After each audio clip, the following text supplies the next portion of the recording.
Okay, you all were going live now, and you're going to be in gallery view. Good morning, everyone. Today is Friday, January 27, 2023, and welcome to the Southern Maryland delegation meeting. I want to advise you that the meeting is live and that we are in gallery view. I want to welcome you again and thank you for understanding the glitch we had 2 weeks ago. Right now, I'm going to ask Delegate Todd Morgan, if you would lead us in the Pledge of Allegiance. Thank you. Got my little flag here for guys. Pledge allegiance. Pledge allegiance to the flag of the United States of America and to the republic for which it stands, one nation, under God, indivisible, with liberty and justice for all. Thank you so much, Delegate Morgan. Okay, and prayer will be led by Delegate Jeffrey Long. Thank you, Delegate Long. Yes, shall we pray? Gracious God, we thank you because you're the God of Abraham, Isaac, and Jacob. We thank you for your divine providence to guide us through this 90-day session and through the business of the people. We thank you for every elected leader from Southern Maryland. We pray for your continued strength, mental fortitude, spiritual stamina that will go forth in excellence and with vigor and courage. We pray all these things in your name. Amen. Thank you so much. Thank you so much for the prayer as well as for the allegiance. We need to have organizational structure. I'm not sure if we have all the members that are necessary. I think eventually we will, but let's proceed with, well, let me make sure. Kara? Yes, you have a quorum. You have 8 members on. Oh, that's great. All right. We have within the organizational structure, the officers, the chair, as well as the vice chair. So the nomination is now open for a person to serve as chair. Madam Chair. Yes, Senator Jackson. I nominate our current chair to continue in service as our chair. Madam Chair. Is there a second? Delegate Davis? Yes, I second the nomination of Delegate Patterson as chair. Thank you. Are there any other nominations? So nomination to close on that on that nominee. Okay. All those in favor? Kara, I'm not sure how you're going to do this, but would you use the action, raising your hand? Okay, that'll work. Okay, well, I'll vote for myself. Go ahead. All right, thank you. Thank you very much for that vote of confidence. Thank you. The second office is for the vice chair. Is there a nomination? Madam Chair, this is David Harris. I nominate Delegate Brian Crosby for Vice Chair of the Southern Maryland delegation. Is there another nomination? I second. Okay. Is there another nomination? If not, the nomination will close on the nominee Brian Crosby.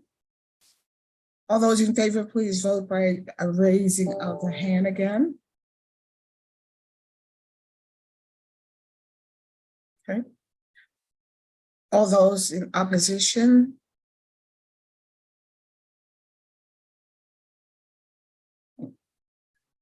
Okay. I believe we have a selection of the vice chair, Brian Crosby. Thank you so much. Okay.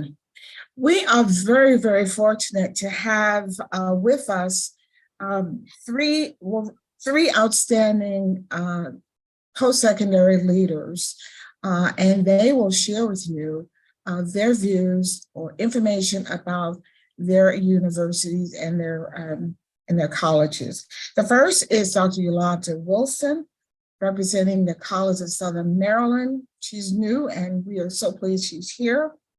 Our phenomenal president of St. Mary's College of Maryland, Dr. Jordan, and Dr. Eileen Abel, someone I've known for a number of years, is doing a great job with the University of Maryland at Southern Maryland. So ladies, thank you, presidents. Thank you very much. And we will start with Dr. Wilson. Thank you so much, Delegate Patterson. Good morning, everyone. It's a tremendous honor to be with you this morning. Thank you for the invitation. Thank you for the warm welcome. It's so also wonderful to be here with some of my fellow higher education leaders in this space. I have had a great 3+ weeks starting off at the College of Southern Maryland as its 6th president. Couldn't be more honored to be with this fantastic group of faculty and staff and community leaders, and have spent the time building relationships and getting to know, first of all, my team here at the College of Southern Maryland, the amazing team that does the great work, and am looking forward to getting to know the community leaders that we are very intentionally going to engage with in this work moving forward. Our theme for the year is building success together. And what that means for me personally, I quoted an African proverb in my opening communication with faculty and staff. If you want to go fast, you go alone, but if you want to go far, you go together. And that means for me that we're going to do a reset, pausing so that we can re-engage and rebuild and reconnect with our community partners. I understand, having talked to some of my team members here, that there are some community relationships that aren't as strong as we'd like for them to be. And perhaps there are some communications and things that we have not done the best that we could have. And for that, as the current sitting president, I want to apologize to this delegation. I think that there are some things that CSM perhaps could have approached differently in the past, and some things that we could have done differently in our engagement and our connection with our community partners. We are the community's college. We make decisions collaboratively with our stakeholders. We value your feedback, your input, your thoughts, and your perspectives. And so I recognize as the newbie in the group that I may not have been here in the history of the institution, but by golly, I am intentional about what we're going to create as our future with our partners moving forward. So I ask your grace over what has happened in the past. I ask that you please accept as the current president my apology for anything that was done or done in a way that was not the most appropriate, collegial, or respectful. And that we have that reset button where we can start afresh and start anew. That is my desire and that is my hope. In addition to the resetting, I'm hoping that we can re-engage. And so I have asked my leaders and asked all the members throughout the organization for us to be back in the community stronger than ever, for us to serve. I have a heart of service. You will see me personally serving as the president in community service projects and activities. I always try to serve in every county that I'm blessed and fortunate enough to be a part of. Personally, whether I go alone or whether I go with a team, I will show up. So I'm saying and challenging our particular campus community that we've got to get back out into the community that we serve. We've got to understand their needs. We've got to listen to them and what is important. We've got to serve our adult learners. We've got to serve our military workers. We've got to serve our K-12 students. We have got to be the college of choice and the college of preference. So we are re-engaging and reinvigorating our CSM ambassador program. We have employees all throughout the college who are signing up with Karen, who I believe is on the call, offering ideas of things that they can do to engage and offering ways to volunteer. We're reaching out to our CSM alumni. Some of you are on this call, and we're going to be figuring out how you can help go out into the community for us and with us to again message how vitally important the the College of Southern Maryland is to this community. So we are resetting, we are re-engaging, and lastly, we want to reimagine. So what kinds of collaborative partnerships do we need to think through and consider that we have not done in the past? What are some of those things that we need to move forward on? What are some of those initiatives that we need to consider and think through? How do we need to reimagine the future of our 3-county service area and what that needs to look like for business and industry, what that needs to look like for our secondary students, what does that need to look like for our STEM initiatives? What does that need to look like for our male population? You know, when I had the fortunate pleasure of greeting our graduates on stage, we have twice the number of female graduates than we do male graduates. How do we address that? How do we not leave any man behind? Say leave no one behind, but we have our male students who are struggling and we need to give intentional resources and support. So how do we reimagine what those partnerships and what those engagements look like? Transitioning to males, I am the wife of a proud wife of Dale Wilson, 24 plus years, and I have 3 African-American sons who I am deeply proud of. 2 who are in STEM majors at NC State University, 1 who's an 8th grader. We're trying to find a high school for him. We will land in a home that's not far from that high school, so that's where we're going to transition. But when I think about our story, I think about my husband, who's a first-generation college student who came out of high school into the military, had a work-related injury, had to go back to school when we were very young with 2 small children, and went to the community college in our county to figure out what to do next, like so many of our citizens trying to figure out what to do next, to retool and retrain, to support himself and his family and his small children. And it was the community college that gave him hope. It was the community college that gave him direction. And I remember him taking a class as a part-time student, 1 class at a time, trying to get across that finish line. And eventually he did. It was seeing his success, our sons watching their dad growing up, knowing and understanding the challenge, his perseverance, seeing it through to the finish line. That's the stories of our students. That's the stories that we have to say, how do we mitigate every barrier, every challenge that our students face so that they can get across that finish line like my husband did. His success didn't just impact him. His success was a generational blessing for our entire family. When we impact a student, we impact a generation, we impact a community. So we are excited about working together with all of you. I'm excited about what we will do in the future and what that looks like. We are a couple of things I want to mention. We had moved very quickly to 7-week courses, and we had done that very rapidly. We had done that to a very large degree. And so I received tremendous feedback, quite frankly, even during my interview process, that the 7-week courses is not working for every student. When you think through a STEM class, it's hard to do a calculus and an anatomy and physiology class in 15 weeks, let alone a 7-week course. So one of the first things that I did was I talked to our faculty senate leadership, our provost, Dr. Redmond, and I said, we've got to do a reset with these 7-week courses.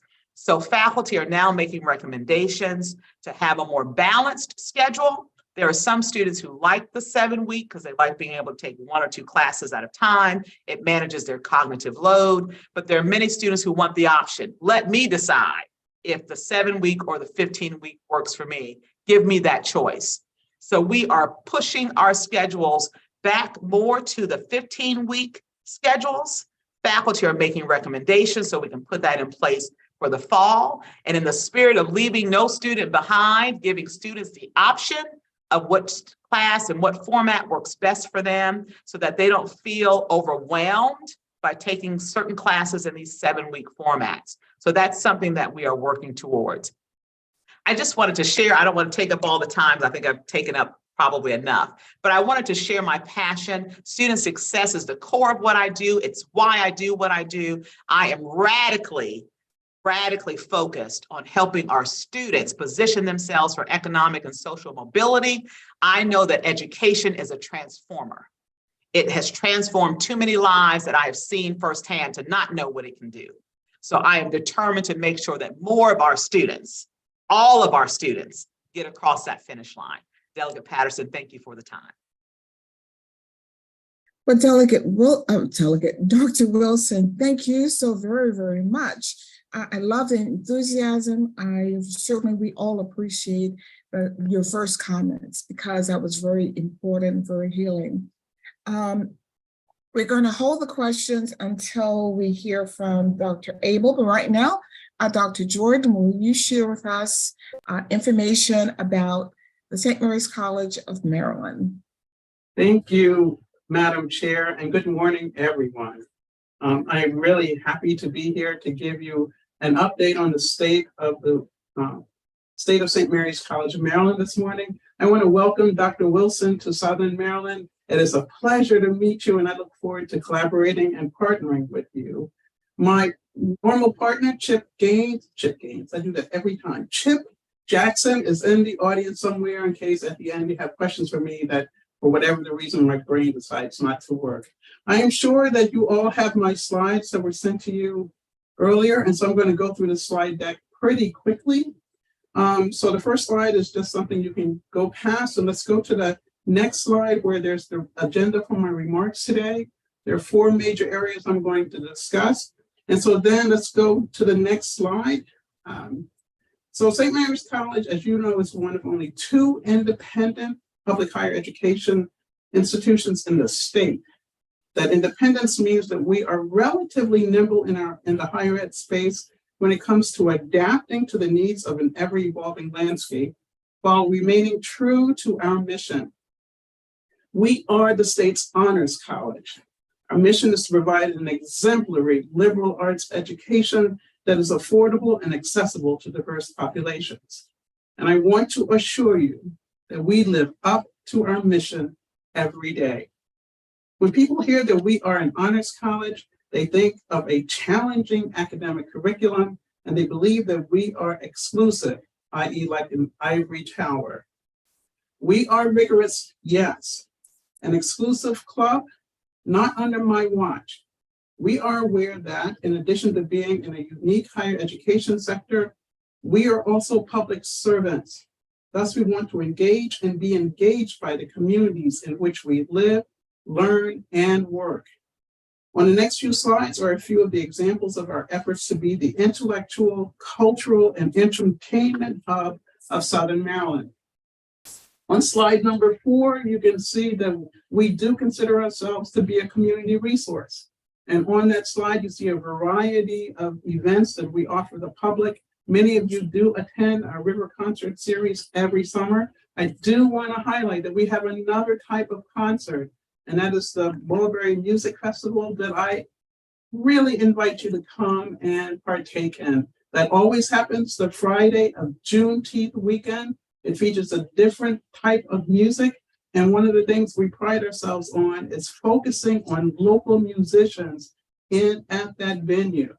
And the purpose is to make people feel good about life and living and to get up and dance. And this summer, one of our local musicians is Kevin Howard, who is from Charles County. And you should come and hear his music. It'll really get you going. On the 5th slide, we talk about, I'm showing our Nancy R. and Norton T. Dodge Performing Arts Center that was part of the $70 million complex that we built several years ago. And this just opened up in September of this year. Since September, we have had over 100 performances in that center, and they've been high quality and a facility that is like no other facility in Southern Maryland.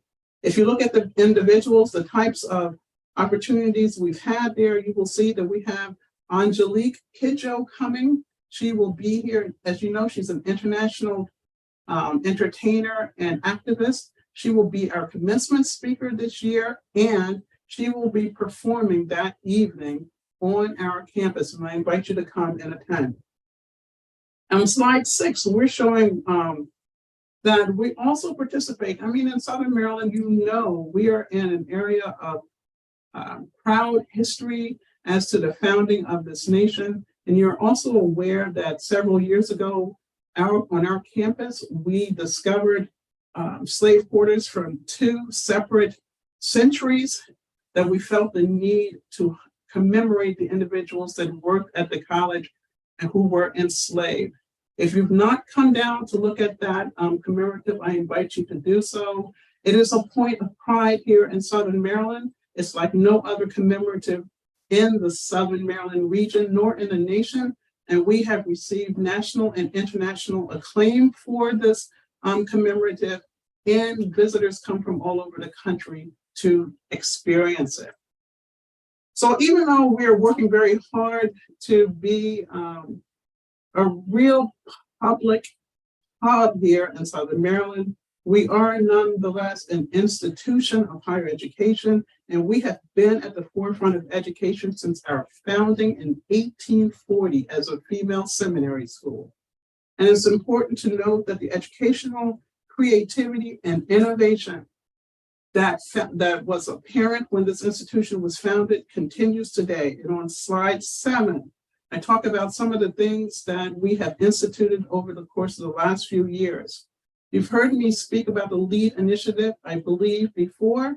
That is a unique opportunity by which, if you think about liberal arts education, it always gets a hard rap for not training students for jobs.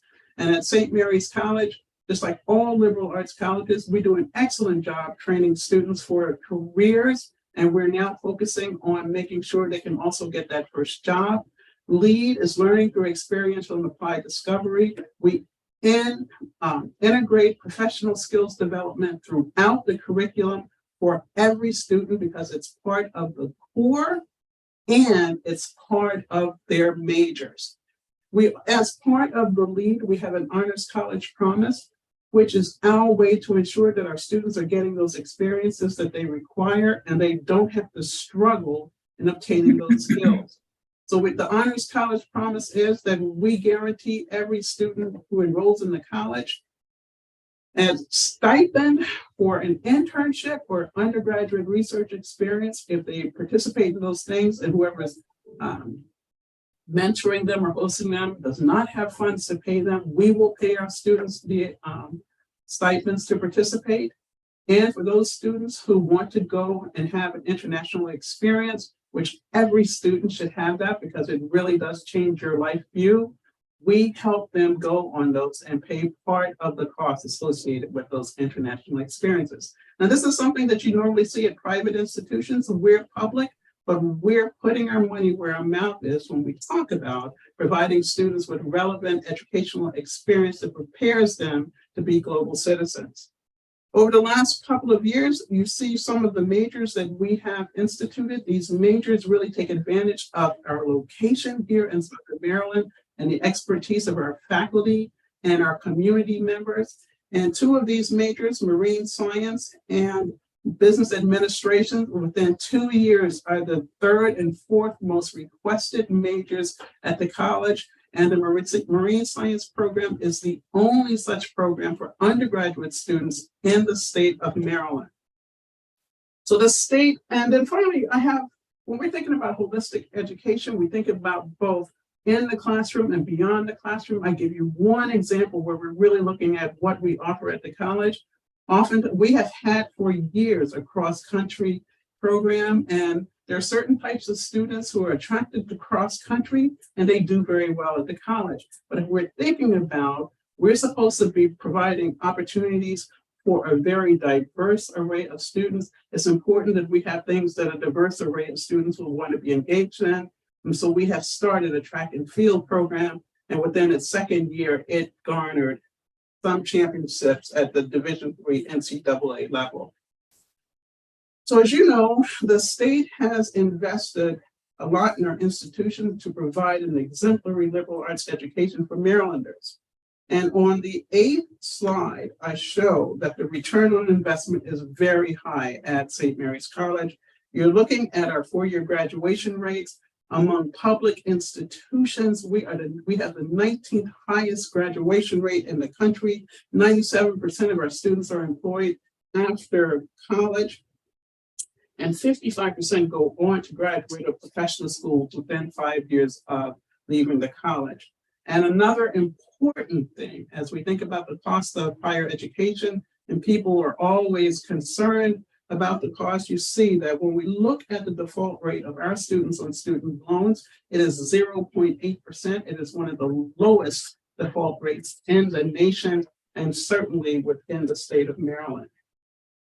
So liberal arts education, as I said, is the most expensive form of undergraduate education in the nation. Nevertheless, because of our commitment to our mission, the help of the legislature in 2013 to reduce our tuition by 8% for our in-state students, and I thank you all for your support, and our continued efforts to manage costs, we have been successful keeping the cost of attendance at St. Mary's College low. On the 9th slide, I indicate what's been going on with our tuition over the last couple of years.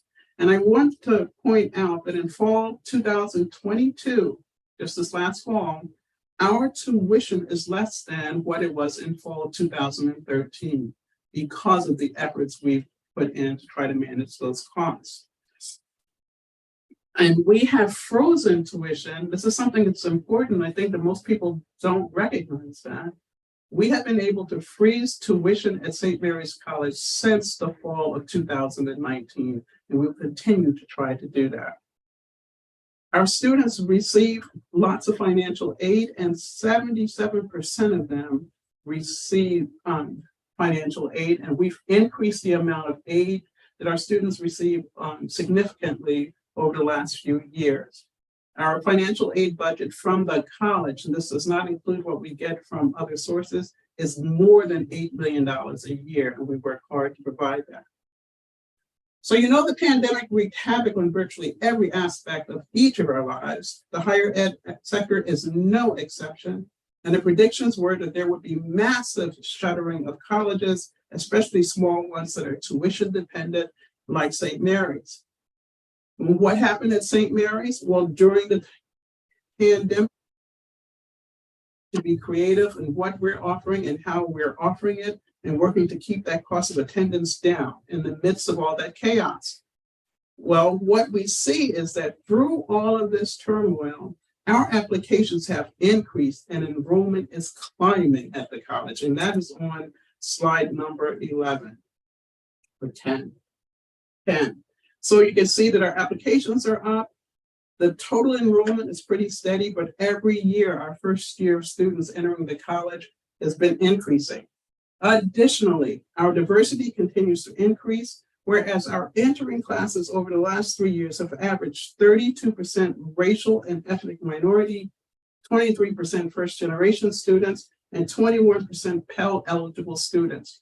When I started at the college, we were nowhere near that high in Pell eligible students. We were somewhere in the mid-teens with the percentage of our students receiving Pell grants. So once again, St. Mary's College has shown the naysayers to be wrong about what we can do and how we can do it. So the results of our efforts in the support of the state is that the little college that sits on the banks of that St. Mary's River continues to provide an excellent education and return results that have generated and garnered national attention. You can see that on the final slide in my deck. I thank you for your attention. I think I made my time limit, and when it's time, I'm happy to address any questions. Thank you, Madam Chair. Well, thank you very much, Dr. Jordan. I want to, somehow the slides were not shown, but they were sent to all the members as an attachment. So make sure members in the agenda that you note the slides. And that was very, very informative, and congratulations on the accolades that St. Mary's College continues to achieve. Okay. Thank you. And the next is Dr. Abel. Do you also have slides? Okay, can you unmute? Dr. Abel?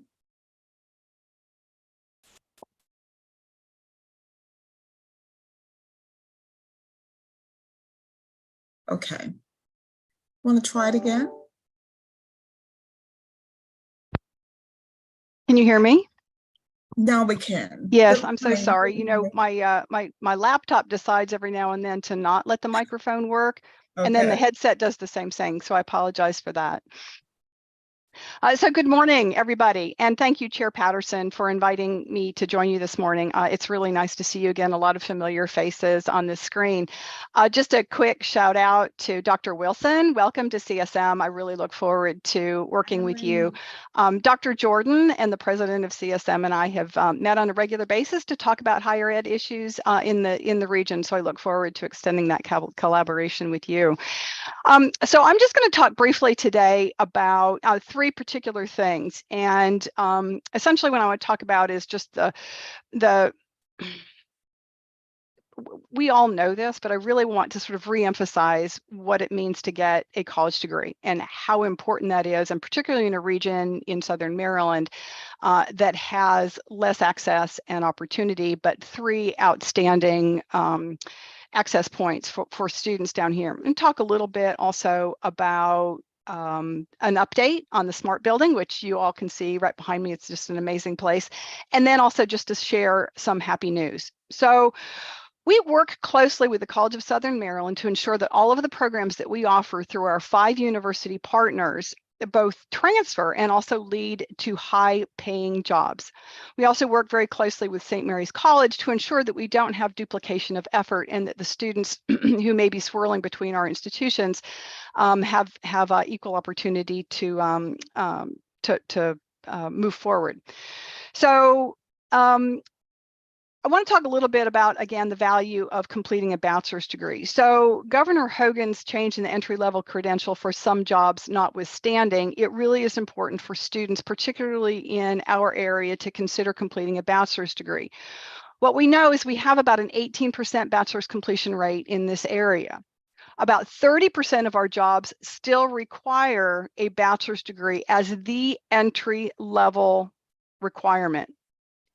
We know that in this area, a family of 4 should have a wage of about $95,000. No one's going to make that on minimum wage.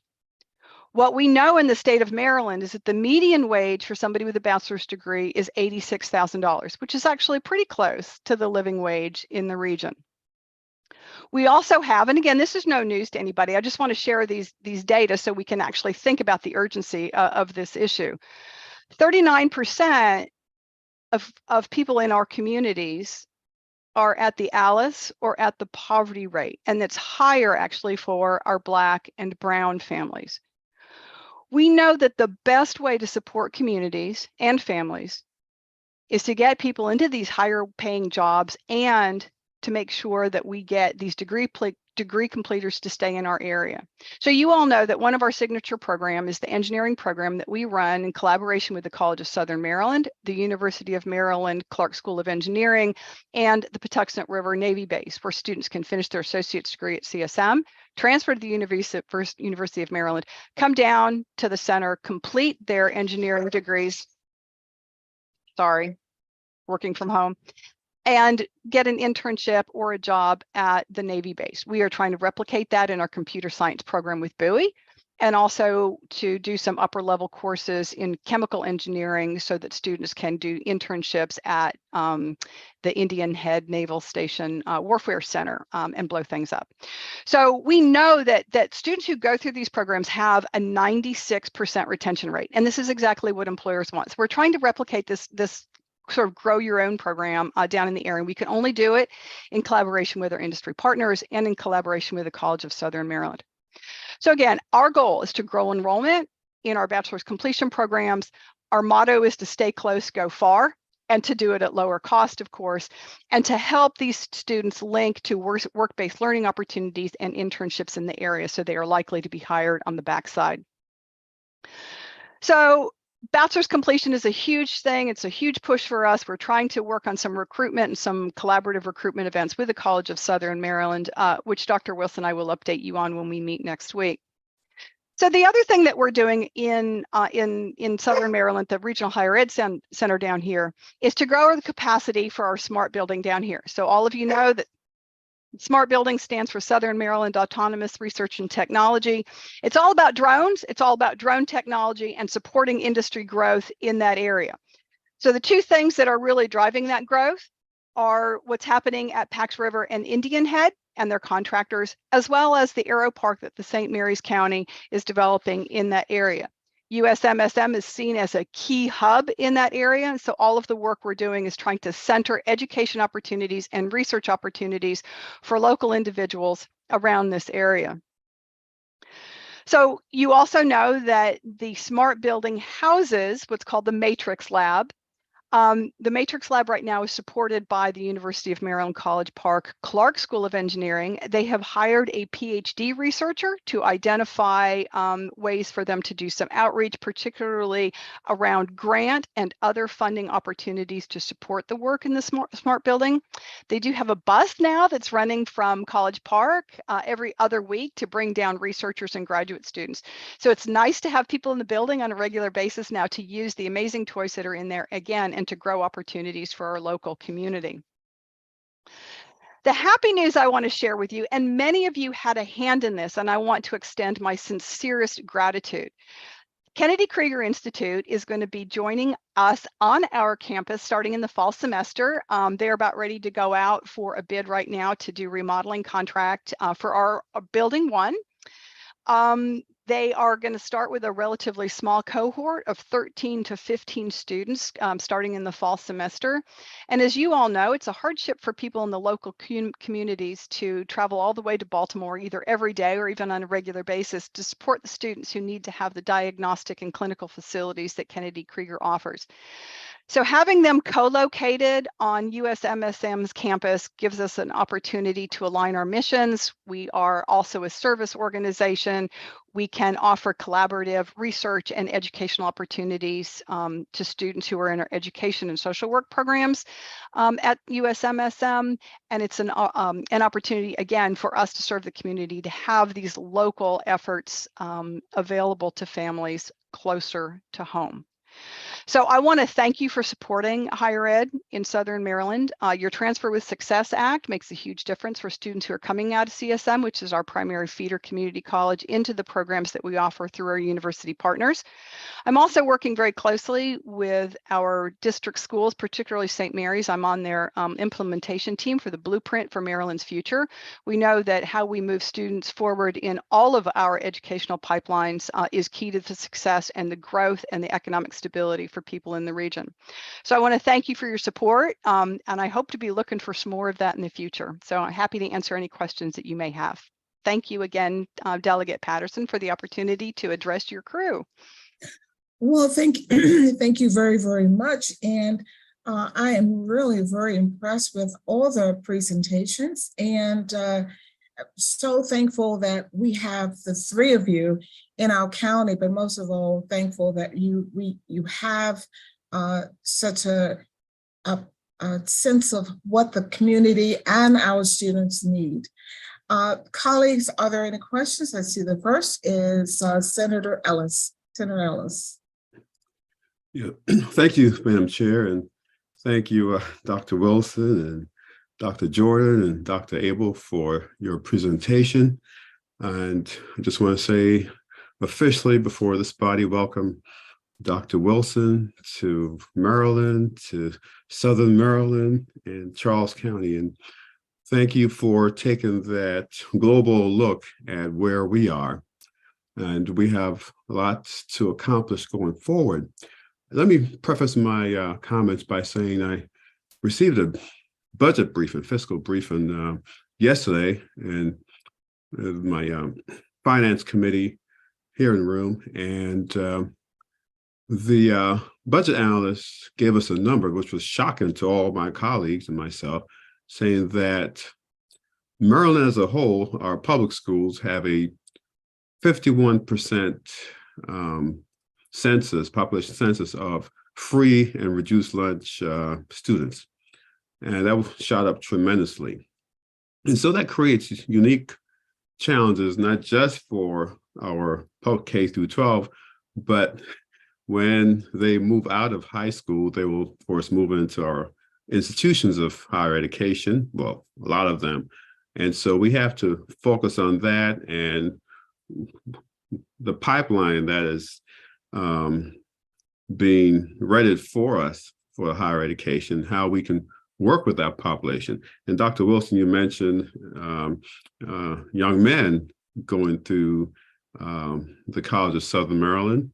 You know, to have been to several graduations, and I've noticed that pattern. So our challenge is very much there to make sure we produce an educated population in spite of the challenges. And one of the largest ones now, of course, is finances and budgets for our families. And in Charles County alone, that population of free and reduced meal population increased by 30+%. And so it's just really dramatic, and it's there. We have to deal with it as a community. And I just want to say that some of our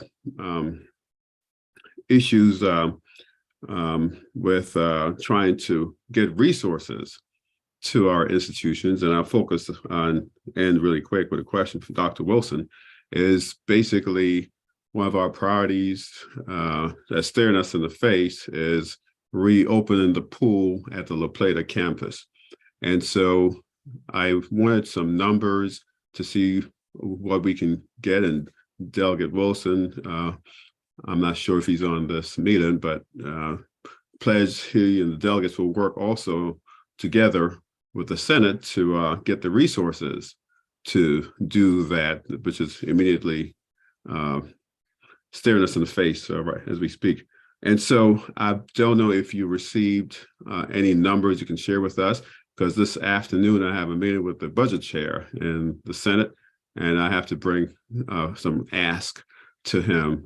And so if you could answer that, and I just talk about the budget, also looking at that budget, CSM is getting $9.5 million for the wastewater treatment facility. That's in the proposed budget. So, you know, things are happening, but let's try to, you know, work together to get all the resources you need, Dr. Wilson and Dr. George and Dr. Abel, to really take care of our population in South Charles County and Southern Maryland. So, Dr. Wilson, could you, I don't know if you're prepared to answer that question, or you can get to me later on before my 2 o'clock meeting with the budget chair. So it doesn't have to be exact, but go ahead, ma'am, please. Thank you so much, Senator Ellis. I want to first say, I just want to thank you for just welcoming me and my family at the MLK Charles County NAACP prayer event a few weeks ago. I had an opportunity to meet you and your lovely wife, and just you extending your hand in that moment. I just want to thank you for that. I really, really appreciated that. If I can talk real quickly about the 51% free and reduced lunch and then transition to your second question, if that's okay. Sure. That percentage really strikes dear to my heart, in that we have so many of our families that are struggling financially and economically, and we don't want a single barrier to their success. I met with our executive director of the foundation yesterday, Chelsea and her team, about how do we expand our wraparound services for our students, gas cards, extending the hours of our food pantry where people can get meals and non-perishables in a way that promotes dignity and respect. Sometimes students don't feel comfortable going to a person and saying it. Can we think through having lockers where students can kind of put in a code and get it when it's convenient for them, and they can have that even over the weekends? How do we look at supporting them with their childcare needs? How do we make sure that the process is not inhibitive or prohibitive, so we don't have a 4 or 5 page application process to get a smaller amount gas card? So we're looking internally at our processes so that we can put the resources in the hands of the students sooner and quicker. We have a great team here. They're doing good work around it, but those are some things that we want to make sure that we can support our students, so that those barriers that may seem small to some can be the one thing that prevents a student from progressing in their educational pathway and journey. Okay, so that is something definitely on my radar. So thank you for bringing that up. Secondarily, I'm sorry, it looked like Chair Patterson wanted to say something. I didn't want to. No, No, I was just going to say that when you get the resolution or proposal, would you let us know so we can share it with our constituents? Absolutely. Please continue. Absolutely. Just making a little note here. I'll be happy to do that. Secondarily, Senator Ellis asked about the proposal, the feasibility study. So my predecessor had contracted with a company to Hughes Group Architects to look at the pool and to come up with recommendations. And they have a proposal with 3 different options in that proposal. So Senator Ellis, I'll make sure that my team sends that to you. I think Karen might even be on the call, but if not, we will send that to you right after this call is over. That has the 3 options really broken down. They range from 2.4 million to a little bit over 15 million. Okay, but I'm gonna send that to you as soon as we end at 10 o'clock, so you can have that information in preparation for your 2 o'clock meeting. Don't you worry, it's coming your way. It is coming your way. And you'll be able to see the breakdown between that. Option 1 is basically at the 2.4 million is basically just taking the pool as is and doing just kind of the structural changes to keep it exactly as is, all the way up to the 15+ million that shows an additional pool being added, all the bells and whistles in the facility. And then the option 2 is somewhere in between. Okay, so I'll send you all of that so you can have that information and think through kind of what might be an appropriate next step from your office. Thank you so much. All right, Dr. Wilson, thank you very much. And please note, send it to all the delegations so that we're all involved. Oh, I'm happy to do that. Thank you. Happy to do that. You're welcome. Harris, you have a question, please. Appreciate it. Thank you, Madam Chair. I appreciate the presentation from every single person. I'm grateful for you all. I met actually Dr. Jordan on yesterday in our Appropriation Committee briefing on yesterday. So it was good to see you face to face as well. But my quick question is for Dr. Wilson, and no, we're not picking on you. But so you talked about that 15-week course, 15-week courses, and condensing it down to 7 weeks, which I appreciate you all, making those tweaks and changes. But my question is, how are you working with the students that took that 7-week course, but may not have completed the course with higher scores if they would have taken it during the 15 weeks? So what are we doing for them? Is there a way for them to go back, get extra credit? Like, how are we working with them on that, being that they were almost pretty much the test case? Delegate Harris, that is an excellent question. And I'll tell you, I've implemented these accelerated terms at 2 different institutions, okay? And they can work for some students with some classes. We have seen some data from colleges like Odessa College in Texas, Amarillo in Texas, Valencia and others, where you can have some accelerated terms and students just flourish because they're only taking 1 to 2 classes at a time and they're able to manage that cognitive load. But we know that the students with the 15-week classes, in the 7-week classes that are in the STEM was just too much. So what we're asking our faculty to do is go back and look at that data. Okay, we need to look at the data to see how many students performed at a C level or better. We need to see which students struggled. Are those students still in our educational pipeline? Hopefully not, but did those students stop out? And then how do we reconnect with those students? How do we bring those students back to the institution?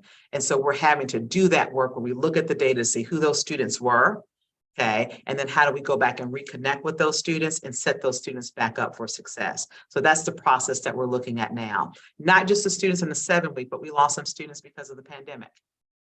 Okay, we know that we had some enrollment challenges because some students just during the pandemic, it was just too much to manage. So we're having to do, there's national initiatives. Tennessee, in fact, did one called the Reconnect program, where they found ways that students who had some credits, who had stopped out, that we go back and re-engage those students, particularly adult learners, and say, we can help you get across that finish line because we notice you have some credits. But we've got to look at that data, Delegate Harris. We've got to see which students that we may have lost because of those 7-week terms, and then figure out what type of plan we need to do to re-engage and reconnect with those students.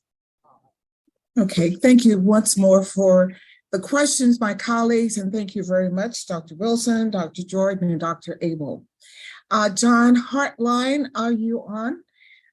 John will bring information about the Tri-County Council and our reception on March the 2nd. And Presidents, I hope that you all will be in attendance as well, and possibly have your institutions represented. Right, John? Yes, good morning. I have sent Amber out of our office sent the information on Wednesday. I have an update that I have today. Since Wednesday, we got an additional $3,000 in sponsorships to bring the total to just a few dollars short of $13,000. And we also have promises from people who were have said they would sponsor us. We haven't received their money yet for another $3,200. And the list of number of attendees in just the last 24 hours went up by 12. So it looks like that number is approaching toward 200 already registered attendees or sponsor attendees. And we are expecting that. We had originally estimated for the hotel that the number would be 300. We have not changed from that number at this point in time, but it is going up pretty dramatically daily at this time. Are there any questions about the reception? Well, John, you have 10 sponsorships on my cheat sheet.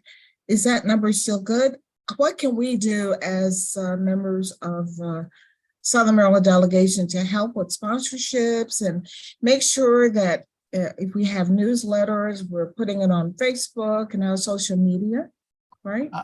I would say at the high levels, the sponsorships have not changed, and they're the traditional sponsors have come back.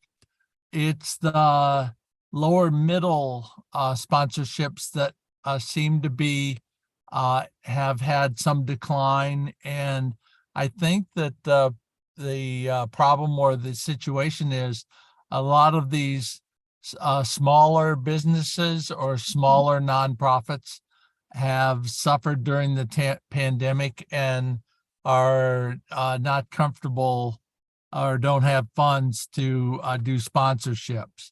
So it's not the top sponsors. We do have a completely normal number. It's the ones that are in the smaller to middle range in the $500 to $700 group. Okay, I know that within that group, some have bought tickets versus sponsorships. And when I looked at the list, I noted the people who were not there. In Charles County, we have a lot of new small businesses, such as distilleries and others. And so I believe they are coming. So thank you very much. But colleagues, again, we know that our reception is the best in Annapolis, and we want to continue that. So thank you very much, John.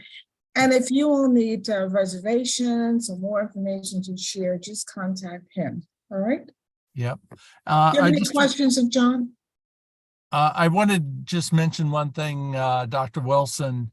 The Tri-County Council runs the Workforce Development Board, and the community college has always been our largest training provider for the Workforce Development Board. So welcome, and you certainly are invited to join as a board member after you get settled in. I would be honored to do so, John. Thank you so much. Looking forward to it. Thank you.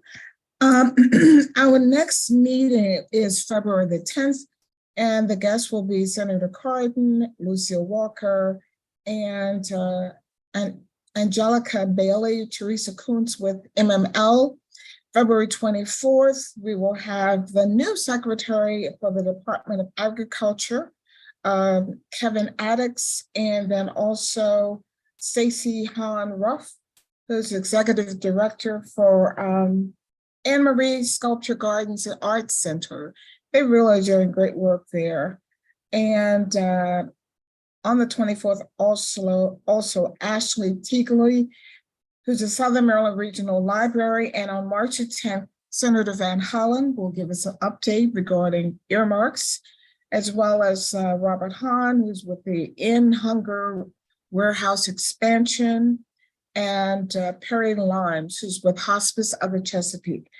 And on the last meeting, March 24th, we will have information from our military council, St. Charles, as well as, I believe, St. Mary's as well. Right, Kara? Patuxent? I think the 2 naval bases. Yes, you'll be hearing from the 2 alliances that cover the naval bases.